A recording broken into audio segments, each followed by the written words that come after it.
Nesnáším keci ostatních, co mě neznají a stejně o mě vypráví. Pokud to mě chceš čest, zeptej si lidí, co mě neznají, když si pouze rčení, dnes už je to ale pravda. Takže tohle je pro lidi, co mě vůbec neznají. Dám jich pár důvodů, ať aspoň nějaké mají, k tomu, aby mohli pomluvit mě za mými zády. Jebat na takový v uvozovkách kamarády. Nikde jsem nevydržel déle než 2 roky, neustále stěhování, poznával jsem pouze cvoky, který zažili podobné situace jako já. Byste měli domov, já Kladno azylák. Přes rok v budově pro týrané matky s dětmi, ty si to nezažil, tak na prdel si sedni. Měl jsem hodně zálib, žádná nevydržela dlouho, přišlo další stěhování a po něm ještě mnoho.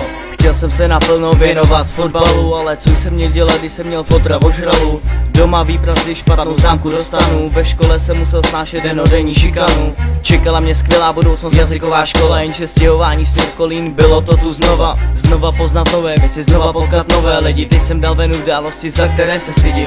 Nechci falešný emoce ani lítost, někdo jich měl víc, já jich měl ale taky dost. Nechci si tu stěžovat na můj skurvený život, jen chci, aby všichni smrti byli navždy ticho.